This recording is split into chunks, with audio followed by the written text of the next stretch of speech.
Hello, this is Molly McCaffrey, and I am going to be discussing analysis assignment 4. So the first question that we're going to get into is the history of the reproductive justice movement. So Loretta Ross explains that the reproductive justice movement focuses on ways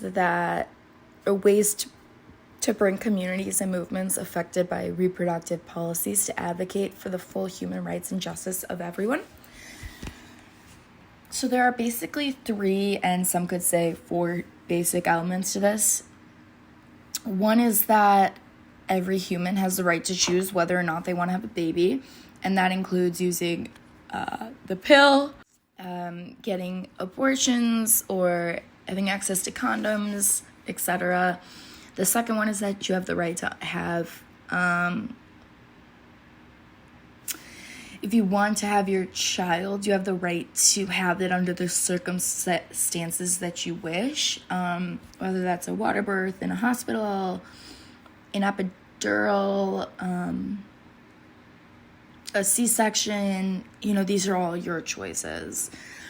The third is the right to raise children in a safe and healthy environment. And the fourth is the right to your own gender identity and the right to sexual pleasure.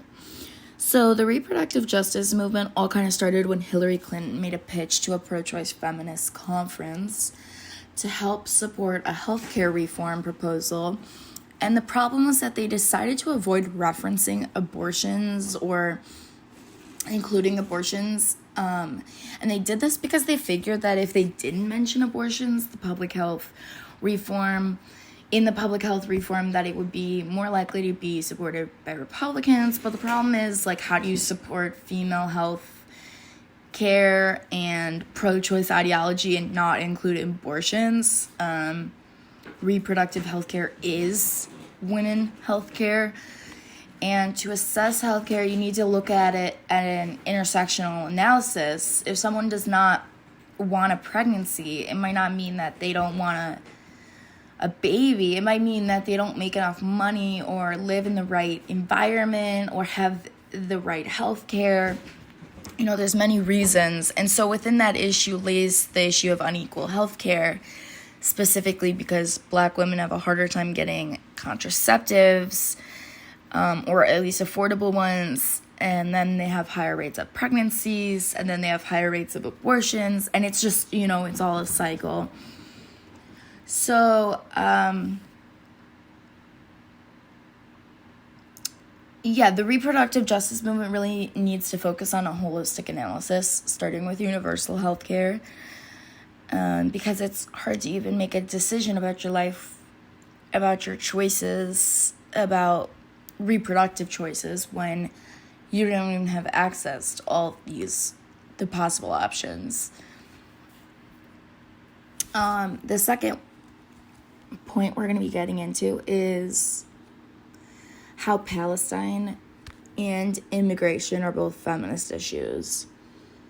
So there are many different reasons that Palestine and immigration are both feminist issues. But just put really simply, according to Jadalia reports, Palestine is controlled under basically misogynistic leadership. And the military is, it's not really a military, it's like a colony, but it's very masculinized, and it wreaks havoc on people for debatable reasons, whether that's the need to gain power, for cultural reasons, for religious reasons. There's many different reasons. So for this reason, feminists have been trying to dismantle the barriers that even the United Nations have already tried to help with, and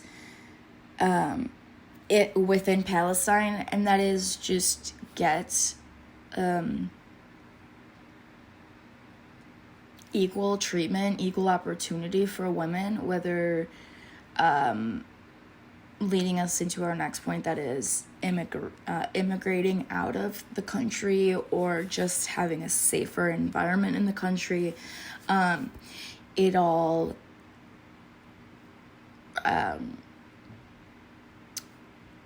a lot of it relates back to that masculinized colony, and therefore women are directly affected by it, and that's why it's a feminist issue.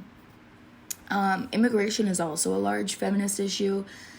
According to the National Organization for Women, women and children comprise 75% of the immigrants migrating into the U.S., which is a very large problem. And after migrating to the U.S., 60% of those women are able to find jobs, but they're jobs that are like elder care services or working in certain industries like like elder care, child care, at home services, very minimum wage things. And the other 40% are stuck at home without an income. And because of that, then they're kind of given the responsibilities of childcare and household work and cooking and cleaning and all these other things. So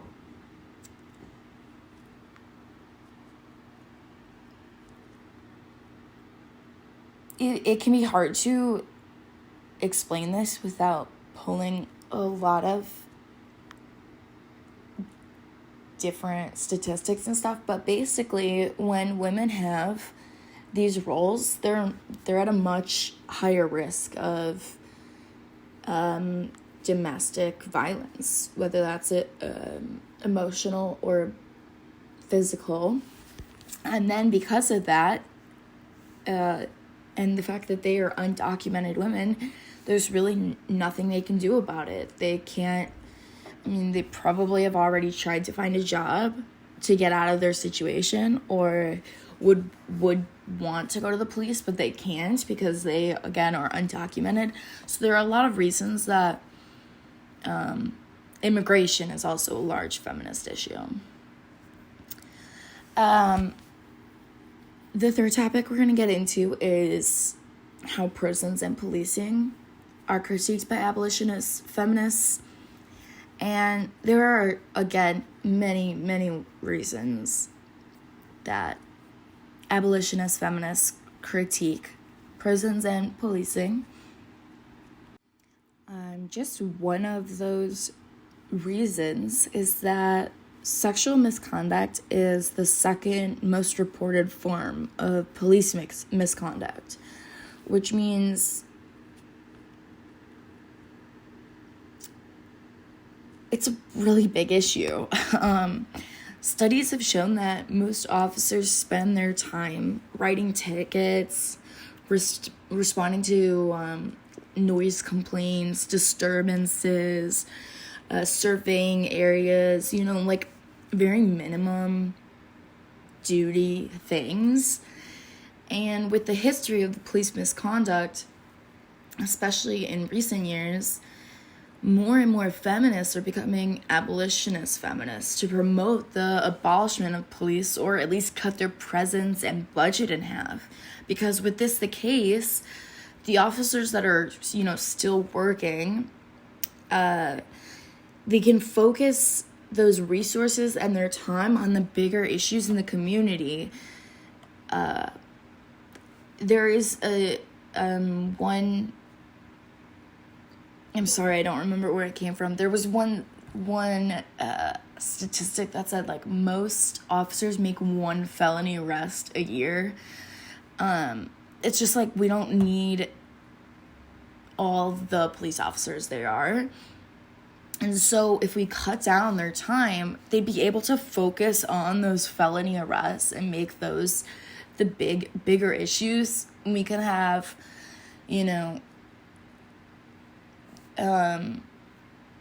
like service workers, social service workers be involved in those domestic noise disturbances and things like that can really like be there and fully understand and not just say, well, legally nothing is wrong, so I have to leave. Like, they can actually help out. And then the officers can there won't be any downtime. They can spend their time on bigger issues at hand. And then there also won't be any time for sexual misconduct because there won't be any downtime of surveying areas and writing tickets and just, strolling the areas. And the prison industrial complex has many issues, of course, and one of which is just that it targets people from minority groups, and one of these minority groups are women. And then, of course, as at an intersectional analysis, they're not just women, they are women of color, women and mothers, women, with cisgender, straight, whatever. All these different characteristics, like they're not just women. So therefore it really specifically targets minority groups. And according to the PICS, there are more women and mothers in the prison system today than there has been at any other point in time. Now, getting into the fourth point,